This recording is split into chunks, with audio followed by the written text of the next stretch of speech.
आजादी के संघर्ष वाले उस दौर में कांग्रेस एक तरफ आजादी की लड़ाई लड़ रही थी, वहीं दूसरी तरफ आजाद भारत के अनुकूल नीतियां भी बना रही थी। कांग्रेस ने आजादी के बाद एक समृद्धशाली भारत का सपना देखा था और उसके लिए औद्योगिक विकास की मजबूत नीतियां जरूरी थी, क्योंकि 1937 के प्रांतीय चुनाव में देश ने आजादी के बाद कांग्रेस के नेतृत्व पर भरोसे का स्पष्ट संदेश दे दिया था। इसी भरोसे की दिशा में कांग्रेस ने 1938 में पंडित जवाहरलाल नेहरू के नेतृत्व में देश के आर्थिक विकास की मजबूत नींव के लिए राष्ट्रीय योजना समिति का गठन किया। पंडित नेहरू को इस समिति का चेयरमैन बनने के लिए राष्ट्र कवि रविंद्रनाथ टैगोर और मेघनाथ साहा ने ही तैयार किया था।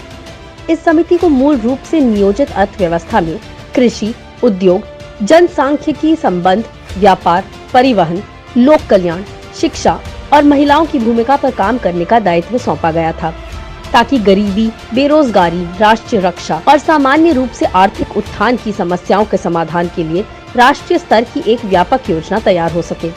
दरअसल कांग्रेस का लक्ष्य असहयोग के आदर्शों पर चलते हुए देश के औद्योगिकरण के लिए एक छोटे और कुटीर उद्योग उन्मुख मॉडल को बढ़ावा देना था।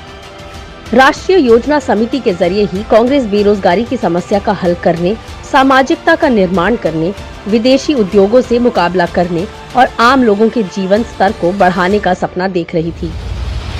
साथ ही इस समिति ने आर्थिक विकास के लिए आत्मनिर्भरता और योजना के महत्व पर बल डाला। We have to think always together with any planned scheme of development, there should be a planned scheme of that development or other developments immediately taking effect with the masses of our people.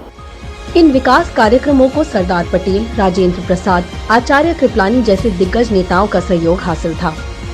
आजादी से पहले ही कांग्रेस का ये नीति निर्माण दर्शाता है कि हम आजादी के बाद के भारत के लिए तैयार थे। कुल मिलाकर कांग्रेस की नजरें स्पष्ट थीं। आजादी के बाद एक ऐसे भारत की मजबूत नींव डालना जो विश्व में अपनी अलग पहचान बनाए, और कांग्रेस इसमें सफल भी हुई। जय हिंद।